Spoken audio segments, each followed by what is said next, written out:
Welcome back to Neutrality Studies. Selamat datang kembali di Studi Netralitas. Hari ini kita kedatangan tamu dari Bulgaria.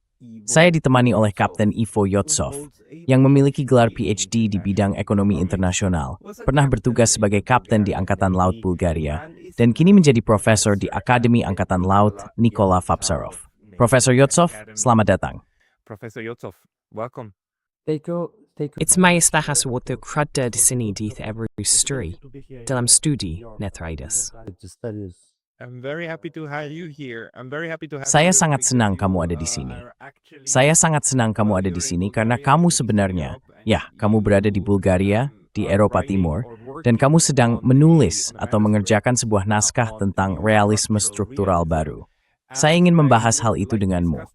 Sejauh yang saya pahami, bukunya belum terbit, akan terbit dalam beberapa bulan lagi. Tapi bisakah kamu ceritakan dari latar belakangmu dan dari cara kamu memandang urusan dunia dari Bulgaria saat ini? Apa yang katakan realisme struktural baru ini?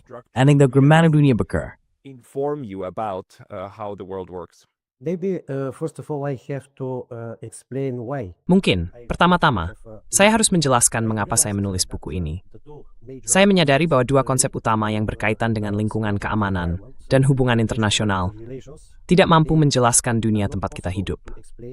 Yang pertama adalah liberalisme atau institusionalisme liberal. Konsep ini memandang negara-negara seperti perusahaan. Ia mendefinisikan dunia berdasarkan bagaimana seharusnya dunia itu.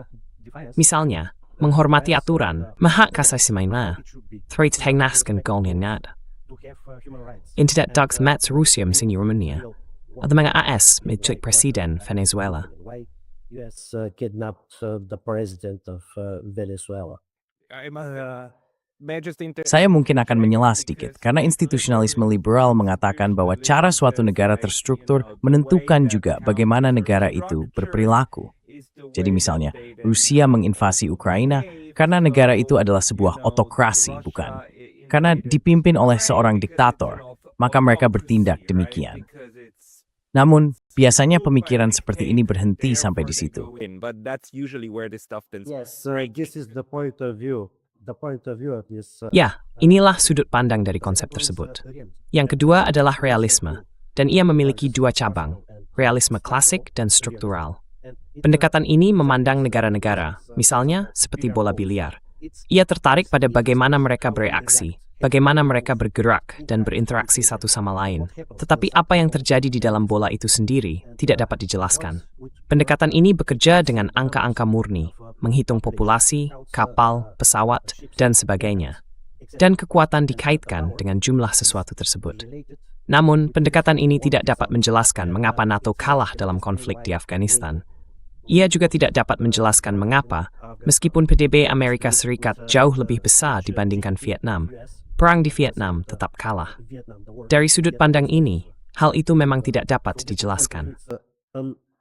Cannot be explained. One more thing. Jadi satu hal lagi adalah kita harus menciptakan kerangka yang dapat menjelaskan realitas baru. Dalam realitas baru ini, ada aktor-aktor dalam hubungan internasional, seperti perusahaan militer swasta dan kelompok pertas misalnya.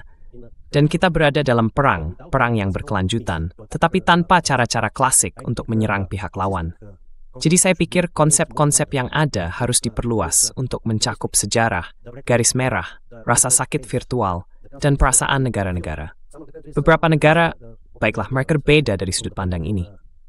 Ada kekuatan besar dan ada kekuatan kecil. Dan mereka tidak bisa bereaksi dengan cara yang sama. Jadi menurut saya, realisme harus diperluas.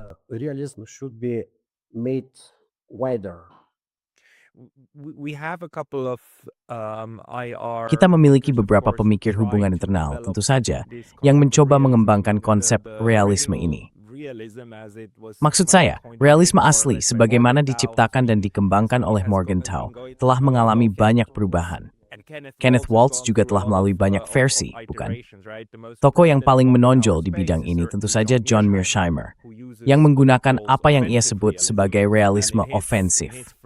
Dalam kerangka pemikirannya, salah satu postulatnya adalah bahwa persaingan keamanan antar negara tidak dapat dihindari, karena, ya, mereka seperti bola biliar, selalu berada di arena permainan, bukan? Jadi persaingan tidak bisa dihindari. Perang bisa dihindari jika dikelola dengan hati-hati, tetapi alasan ia menyebutnya ofensif adalah karena negara-negara perlu bersikap tegas, terutama kekuatan besar untuk menciptakan keseimbangan kekuasaan. Jika kamu mengalah, maka, ya, pihak lain akan datang dan menabrakmu, bukan? Jadi menurut pandanganmu, dalam konteks realisme struktural, bagaimana kamu melihat kekuatan-kekuatan ini sebenarnya bergerak? How do you see these forces moving actually? Actually, Remember, it's Jomings, Aryets, and it must be Syrians, historics mais being. in the balls. For example, Sebagai contoh, boleh saya tambahkan, ini sangat berbeda. John Mearsheimer secara eksplisit mengatakan, saya tidak peduli apa yang terjadi di dalam bola. Itu tidak penting. Yang penting adalah sistem. yes, this is the main difference. As Atlantico. Sebenarnya itu dah memahami yang smarto godi. Misalnya kita mengambil sudut pandang Huntington, ada di buku Surabaya. Dan, juga melihat akibat sudut pandang sebuah dan maaf. Sorry, I don't Think CD. yes. But let's continue. So the Europe. Tapi mari kita lanjutkan. Peradaban Eropa secara keseluruhan merupakan bagian dari katakanlah peradaban klasik yang muncul di wilayah Mediterania. Selama Kekaisaran Romawi, peradaban itu terbagi menjadi bagian barat dan timur. Jadi peradaban timur, negara-negara seperti negara saya sendiri, Bulgaria, Rusia, Polandia, dan sebagainya, sedikit berbeda dari sudut pandang ini. Perilaku negara-negara tersebut sangat berkaitan dengan latar belakang itu. Jadi kita tidak bisa begitu saja berkata, baiklah, kita hanya memikirkan apa yang terjadi di dalam kotak. Karena kita harus menjawab 4 pertanyaan. Pertama, siapa? Kedua, bagaimana? Ketiga, mengapa? Dan dengan cara atau sarana seperti apa mereka akan bereaksi? Serta terhadap apa mereka bereaksi. He is doing something. So in this way we can. Jadi dengan cara ini, kita dapat mengklasifikasikan dan menemukan contoh langsung. Rasa sakit virtual misalnya, ketika sebuah negara yang dulunya merupakan kekaisaran besar kehilangan sebagian wilayahnya, seperti Rusia dengan negara-negara di Kaukasus. Negara itu merasakan sakit seolah-olah kakinya telah dipotong. Bagian itu tidak lagi menjadi bagian dari tubuh, tetapi rasa sakitnya masih ada.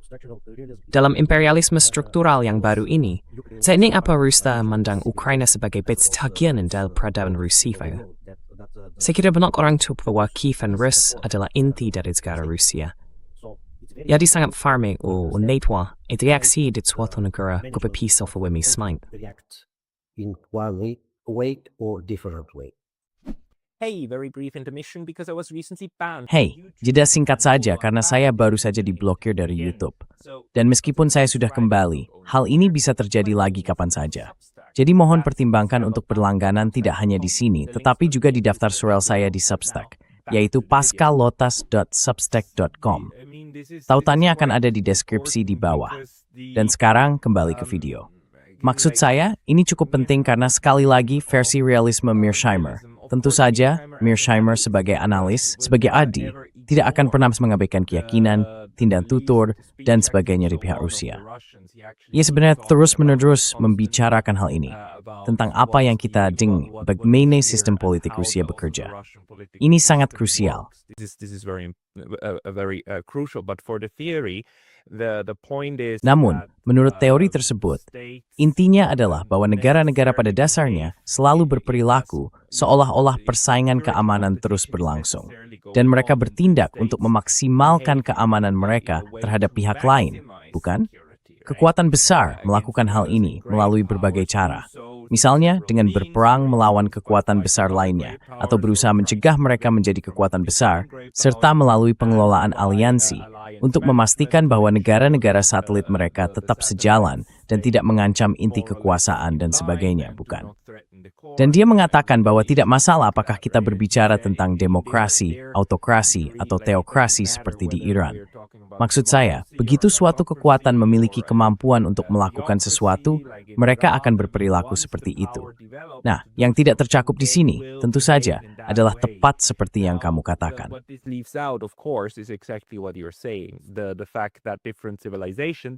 Faktanya adalah bahwa peradaban yang berbeda mungkin sebenarnya tidak berperilaku seperti itu, karena studi kasus yang digunakan oleh kaum realis klasik atau realis ofensif, sebagian besar berasal langsung dari Kekaisaran Romawi Barat, bukan? Lalu mereka mempelajari bagaimana orang Eropa berkusatu sama lain, kemudian orang Inggris, lalu orang Amerika. Jadi pada dasarnya itu adalah satu lintasan panjang perkembangan Kekaisaran Romawi Barat, terpecah dan terbentuk kembali. Dan kemudian mereka memetakan hal itu ke seluruh dunia dan berkata semuanya berperilaku seperti itu. Namun hal itu mengabaikan peradaban Tiongkok, mengabaikan peradaban Romawi Timur, dan Rusia. Dan analisis Anda sekarang mengatakan tidak, kita perlu melihat hal itu. Komponen peradaban adalah hal yang penting. Begitukah maksudnya?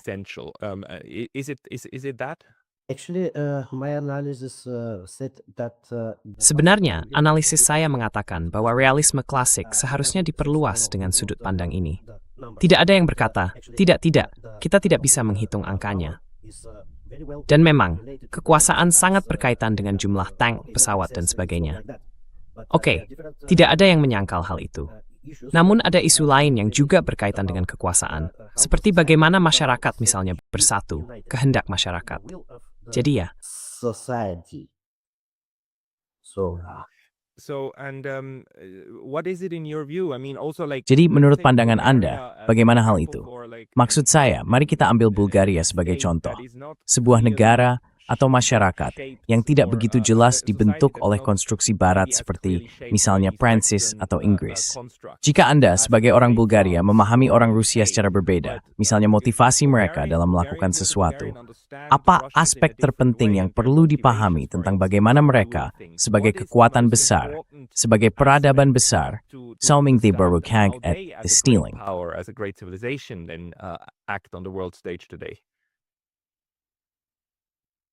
actually, here in Bulgaria, we have very. sebenarnya, di sini di Bulgaria, kami memiliki diskusi yang sangat kuat dan intens di masyarakat tentang hubungan kami dengan Rusia.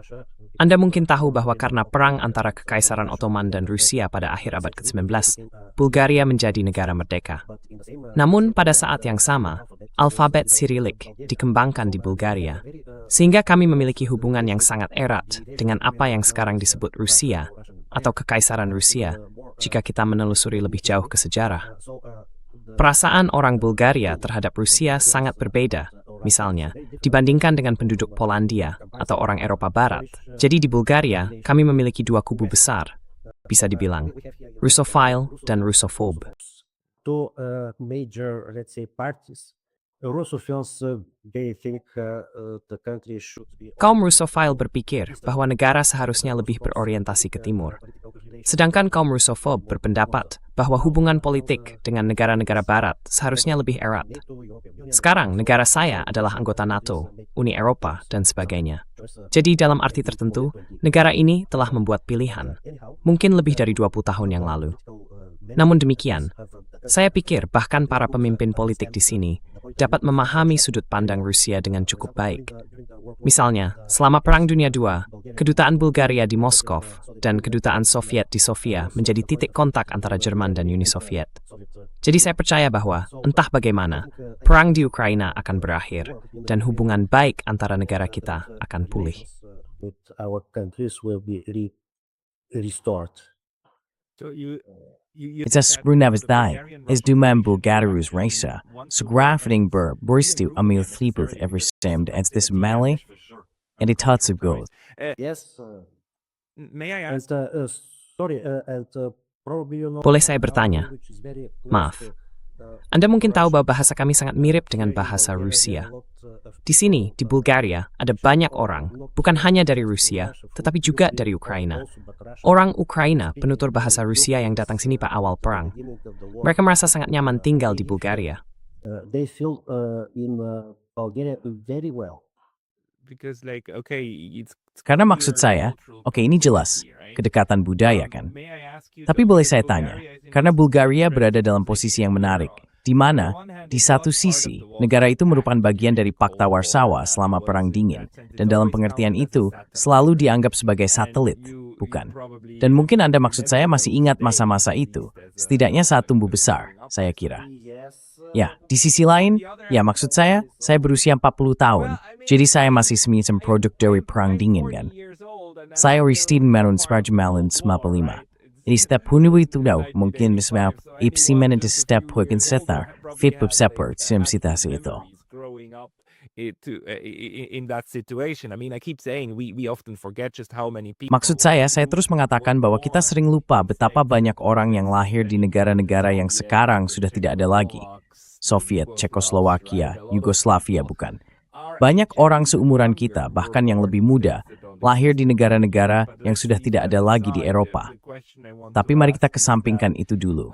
Pertanyaan yang ingin saya ajukan adalah, jika Anda memikirkan tentang transisi ini, dari menjadi anggota Pakta Warsawa, lalu Halogeneta has Kirinic di bebas NTNC, dengan memadigidan NATO, gamal now, yung berfungsi yang ini. Mengemana tayo sa sitiro, the brand sa sititsidle, and game memobori stereo were small Pakta Warsawa, and is minted in the leaning nat. Compare being a Warsaw Pact member versus being a NATO member. You're right.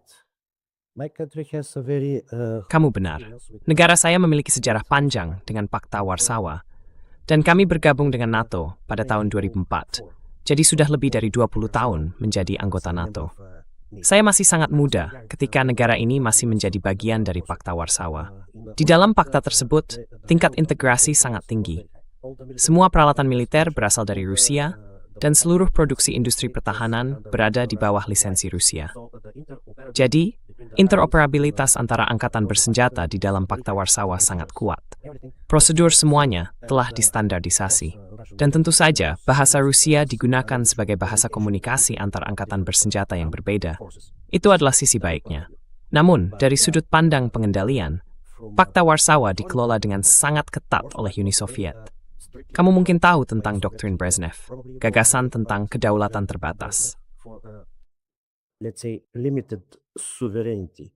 According to this doctrine, the other... Menurut doktrin ini, negara-negara lain dapat melakukan intervensi untuk memengaruhi sekutu tertentu dan memulihkan ketertiban di sana.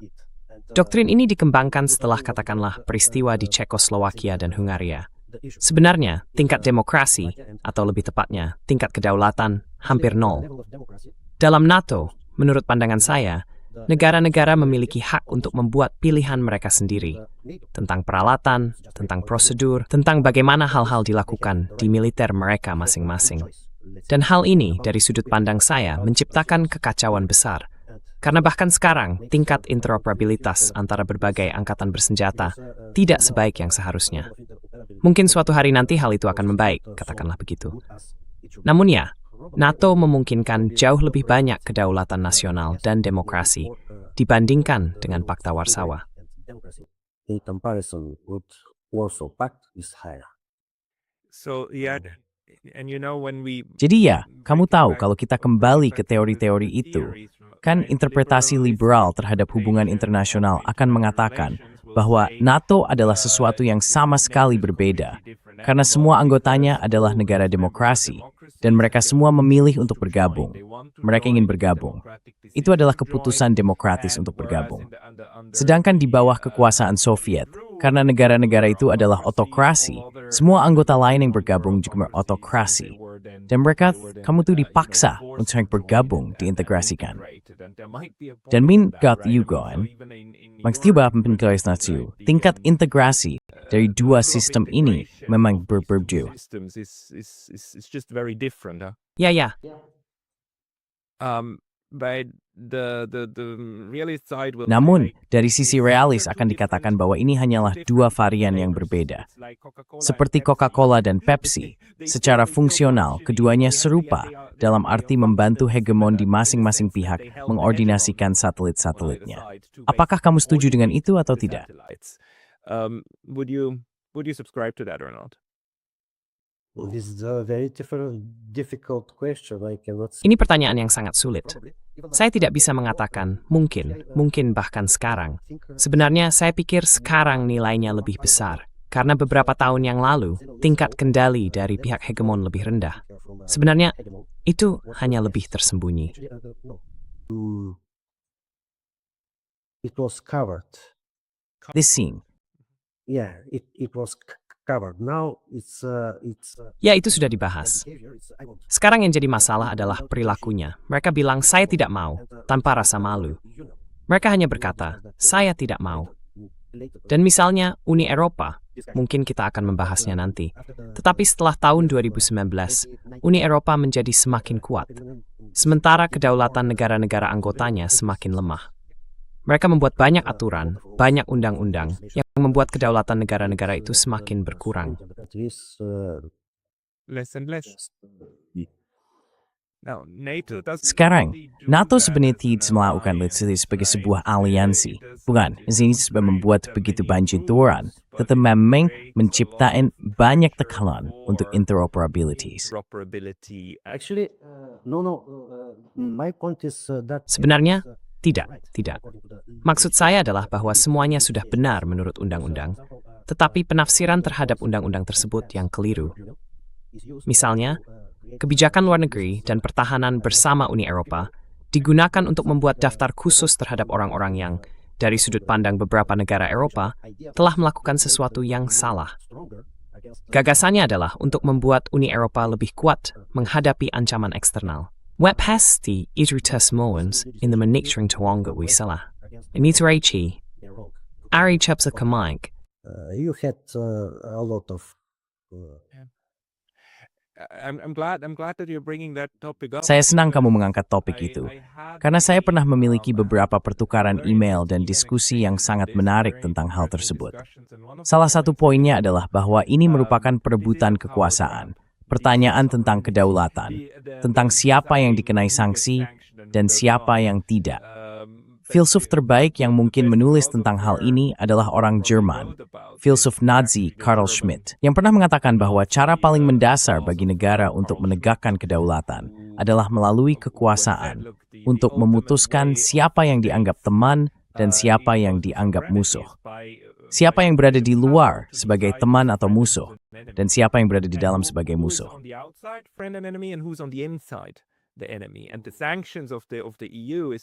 Dan sanksi Uni Eropa adalah cara untuk menentukan bagi seluruh Uni Eropa siapa musuh dari dalam untuk tindakan yang sebenarnya tidak ilegal.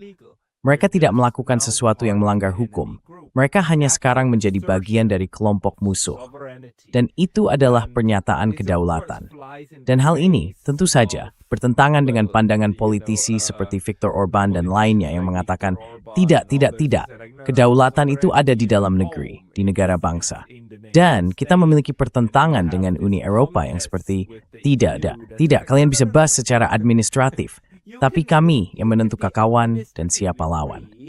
But we determine friend and enemy.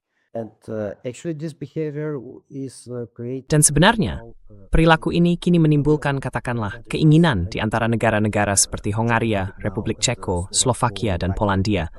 Keinginan untuk menjaga jarak yang lebih besar dari bagian lain Uni Eropa. Dan sebenarnya, situasinya adalah, seperti yang kita katakan, Eropa bergerak dengan dua kecepatan yang berbeda. Mari kita lihat. to different speeds, let's say. Different of Europe of different Ya, speeds. Eropa yang berbeda bergerak dengan kecepatan yang berbeda ya. Tapi dalam hal ini, Anda lebih khawatir tentang politik Uni Eropa yang menimbulkan tekanan pada negara-negara anggotanya daripada tentang politik NATO, karena NATO menimbulkan tekanan yang lebih kecil pada negara-negara anggotanya. Apakah begitu? Saya rasa ya. Is that right or am I I think yes. I'm not anymore. Saya rasa iya. Saya sudah tidak terlibat dalam hal ini lagi. Dulu saya berada di markas besar Angkatan Laut. Saya adalah kepala departemen yang bertanggung jawab atas integrasi dengan NATO. Tetapi itu sudah lebih dari 10 tahun yang lalu. Sekarang saya tidak lagi bekerja di bidang seperti ini. Itu hanya pandangan pribadi saya, bisa dibilang begitu. But you, I mean, in your way, the way Tapi you Anda, see menurut pandangan Anda, cara Anda melihat, katakanlah, perilaku negara-negara Eropa Timur, wrote to me that Anda menulis kepada saya bahwa Anda berpikir mungkin ada kemungkinan terbentuknya semacam zona penyangga Eropa Timur terhadap sisa NATO. toward Bisakah Anda menjelaskan itu sedikit? Bagaimana Anda membayangkan zona penyangga dari negara-negara anggota NATO? NATO states. My point of view is that the Eastern European countries Pandangan saya adalah bahwa negara-negara Eropa Timur memiliki pengalaman panjang dengan berbagai jenis integrasi. Yang pertama yang kita bicarakan adalah Pakta Warsawa. Itu adalah organisasi yang murni bersifat militer. Yang kedua adalah, saya tidak tahu nama pastinya dalam bahasa Inggris, mungkin Dewan untuk Kerjasama Ekonomi, atau sesuatu seperti itu. Saya tidak yakin. interaction. I'm not sure about. Valving tis disiriam, hausuar begadol. The successor of the Warsaw Pact, right? The Council for Economic. No, it's Dewan Ekonomi, economic. tidak. Integrasi ekonomi di antara negara-negara Timur. Katakanlah negara-negara yang berada di kendali Uni Soviet. Negara Kuba dan Vietnam juga membagi result integrasi ekonomi ini. Part of this economic integration. Itu selalu merupakan integrasi yang selenggan, longgan, struktur yang sangat kekor. Actually, very good integration. Very high. Sebenarnya, integrasinya sangat baik, dengan tingkat spesialisasi yang sangat tinggi. Dan kami memiliki mata uang khusus, mata uang virtual, seperti ECU di Uni Eropa, dan itu didirikan pada akhir tahun 60-an. Jadi dari sudut pandang ini, organisasi ekonomi tersebut lebih maju daripada Uni Eropa pada masa itu. Perdagangan antar negara dihitung menggunakan mata uang buatan ini. Baiklah, V4, itu murni Visegrad. In halas uvitibus fortu spirinistum rishik, aneth white rebi inu, kebaginja, si aritwithikin Timor. The countries in, let's say, in Central and Eastern. Kelompok Visegrad tertemu this time bor, Hrubeltek, and Slovak, Paganabuado, Budrumni, Murais. Poland, Czech Republic, Slovakia, and Polandia, Republik Ceko, Slovakia, dan Hungaria. Bukan Rumania, dan Bulgaria. Mereka masih memiliki kerjasama politik yang sangat baik dan mereka sering bereaksi bersama terhadap beberapa keputusan politik dalam kebijakan imigrasi Uni Eropa, misalnya. Dan yang terakhir, Yugoslavia. Yugoslavia seperti Uni Eropa kecil. Negara-negara yang berbeda, agama yang berbeda, dan tingkat perkembangan ekonomi yang berbeda antara utara dan selatan.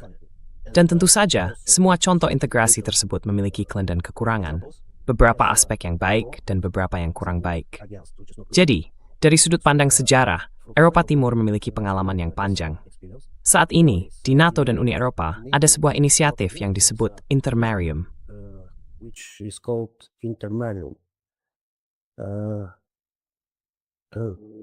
The countries between Baltic Sea. Negara-negara di antara Laut Baltik, Laut Hitam, dan Laut Adriatik ingin menjadi lebih terintegrasi untuk membangun koridor transportasi, pipa gas, dan sebagainya. Itu berarti membangun infrastruktur transportasi. Jadi, menurut saya, di dalam NATO dan Uni Eropa, tingkat integrasi di antara negara-negara timur ini seharusnya lebih dalam. Baiklah, intinya, katakanlah, pihak kanan dan kiri di berbagai negara sangat berbeda. Namun, orang-orang berpikir bahwa tingkat integrasi di Eropa Timur ini harus lebih dalam karena Rusia agar lebih kuat untuk menahan potensi serangan atau tekanan. Meskipun begitu, saya tidak menganggap itu ancaman yang nyata. It's a real. A real threat. I mean, It's a real threat. Yeah. Maksud saya, itu ancaman yang nyata ya. Seluruh gagasan NATO adalah untuk mencegah agresi semacam itu. Dan dengan Bulgaria menjadi anggotanya, itu sudah pasti, bukan? Tapi tentu saja integrasi ekonomi masuk akal karena alasan dan tujuan yang berbeda. Jadi menurutmu bagaimana pengalaman Bulgaria dan negara-negara Eropa Timur yang sudah pernah berada dalam klub-klub kecil ini Bisa kita sebut minilateralisme di dalam Eropa Timur. Bagaimana pengalaman itu dapat membantu menciptakan penyangga antara Rusia dan negara-negara NATO Barat untuk mengurangi risiko pertumpahan darah lebih lanjut di Eropa. Of more bloodshed in Europe. It could be done just if NATO Itu hanya bisa terjadi jika NATO dan Uni Eropa terpecah. Dengan kebijakan saat ini, NATO dan Uni Eropa seperti sekarang, hal itu mustahil. Jadi jika perpecahan Uni Eropa atau NATO itu terjadi, negara-negara Eropa Timur harus membentuk, katakanlah, sebuah Uni Eropa Timur yang independen dari Barat maupun Timur. Itu hanya pandangan saya. Sebenarnya dulu Yugoslavia pernah menjadi pemimpin negara-negara non-blok. Tahu kan? countries, These were the tadi nilais. actually say same political, same Sebenarnya, perilaku politik yang sama dalam hubungan internasional seharusnya diterapkan pada Kongres ini dan dikoordinasikan di antara mereka. Bagaimana saya melihat integrasi ini? Baik, tentu saja, sebagian kedaulatan harus didelegasikan. Namun, menurut saya, kebijakan umum yang seharusnya didelegasikan adalah hubungan dengan negara-negara luar. Dan yang kedua, infrastruktur. Baik infrastruktur transportasi maupun energi, listrik, gas, dan sebagainya.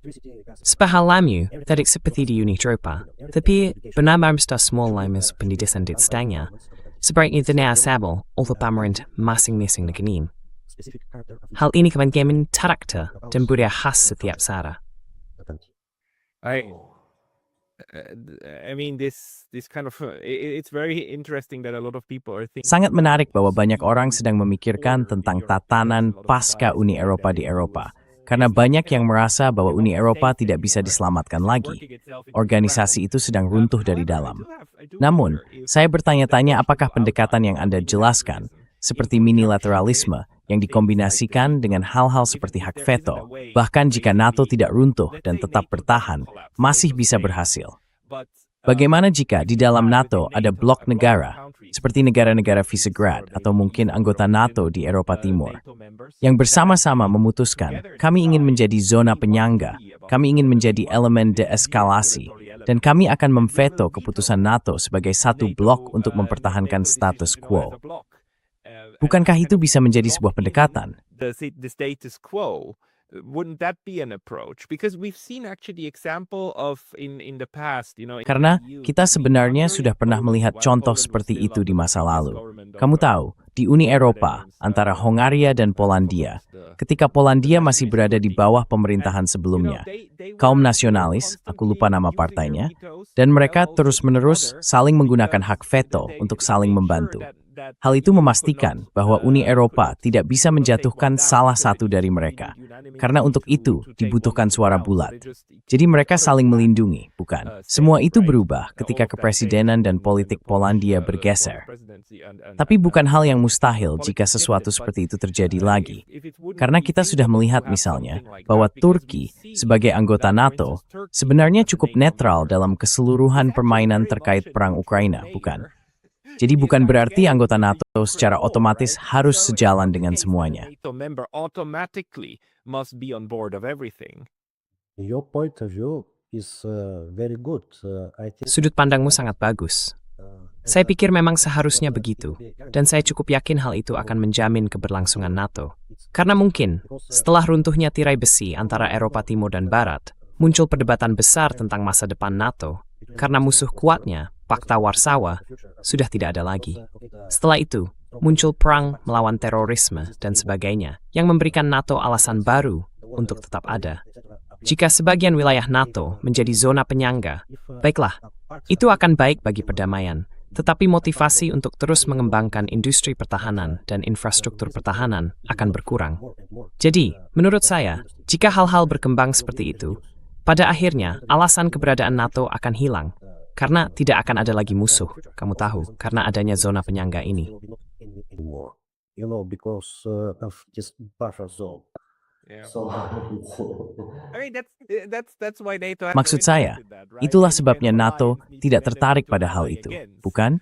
Setiap jenis aliansi membutuhkan musuh untuk dijadikan lawan bersama. Tetapi pertanyaan bagi orang-orang seperti kita yang ingin hidup damai adalah bagaimana kita mematahkan logika itu. Salah satu cara untuk mematahkannya mungkin dengan melembagakan kebijakan negara penyangga di dalam NATO untuk menahan para pengobar perang dan berkata, tidak, tidak, tidak. Misalnya, jika Bulgaria menulis pasal konstitusi yang menyatakan bahwa jika pasukan NATO akan dikirim ke luar wilayah NATO, hal itu harus diveto, maka hal itu akan langsung memengaruhi apa yang terjadi. Bukan jika pemerintah Bulgaria berpegang pada hal itu. Jadi dalam arti tertentu, ada cara, setidaknya secara teori, untuk membentuk politik aliansi. It's not, it's not, you're right. Ya, kamu benar. Itu tidak tertulis dalam konstitusi. Sebenarnya, menurut saya tidak ada negara yang benar-benar melangkah sejauh itu. Memang agak seperti itu, tapi banyak negara bereaksi dengan cara yang sama. Misalnya, selama Perang Teluk, Turki tidak mengizinkan penggunaan pangkalan udaranya dan tidak ikut serta. Jadi, pemerintah memiliki kekuasaan besar dalam memutuskan apakah akan menggunakan pasukan selama konflik. Itu bagian dari demokrasi duit sihat to Warsafi, no one's duit with Rusia. Uses OS, Washington. Memutuskan apa yang harus dilakukan pasukan Turki, Bulgaria, okay, let's. The troops of Turkey, Bulgaria, whatever, they will do. You know, this is a very interesting thought that never Kau tahu, ini adalah pemikiran yang sangat menarik yang tidak pernah terpikirkan olehku, bahwa kamu bisa mencoba menggunakan struktur NATO itu sendiri untuk mulai membangun prinsip-prinsip deeskalasi. Tentu saja, cara kerja NATO saat ini sangat bersifat dari atas ke bawah. Tetapi ada prinsip-prinsip kuat yang sebenarnya bisa memungkinkan perubahan dalam cara NATO beroperasi. in the way that NATO operates. What to say? Yes, yes, it's in Ya, ini adalah masa ketika kita memiliki senjata nuklir. Kita harus memikirkan fakta bahwa kekuatan yang memiliki senjata semacam itu bisa saja menggunakannya. Jadi para politisi seharusnya memikirkan cara untuk mengurangi ketegangan, bukan meningkatkannya. Menciptakan zona penyangga hanyalah salah satu cara untuk melakukan itu. Dan sebenarnya, sudut pandang Rusia memang seperti itu. Anda mungkin ingat bahwa pada akhir tahun 2021, mereka meminta NATO menarik infrastruktur militer ke distinct batasan sebelum akhir Mei. the frontiers in the end of May. Yeah, this will create a buffer zone. Yeah. Ya, ini akan menciptakan zona penyangga. Orang Rusia juga berpikir begitu, dan saya setuju. Ini sebenarnya bisa menjadi cara untuk mulai memikirkan pembentukan struktur keamanan bersama yang tidak perlu membubarkan NATO. Yang dibutuhkan hanyalah menciptakan batasan strategis untuk memastikan pencegahan tetap terjaga. Tetapi kemampuan ofensif dihapus dari papan permainan, sehingga kedua pihak merasa benar-benar aman dari satu sama lain. Bagus, saya merasa ini sangat menarik. Good. I find this fascinating. One point more is that Satu hal lagi adalah bahwa kita sedang hidup di masa ekonomi yang sangat sulit dan menghabiskan uang untuk hal-hal yang tidak menciptakan peluang bagi pembangunan di masa depan adalah tindakan yang sangat bodoh. Eropa seharusnya mengalokasikan dana untuk pendidikan.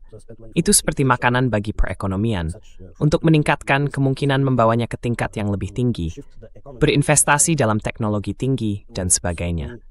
Gunakan uang untuk hal-hal seperti itu. what to spend money for that. Yeah, for human Ya, development. is impoth prothmal for gina untuk berkori, minimum. Ini impukira yangs bag tang.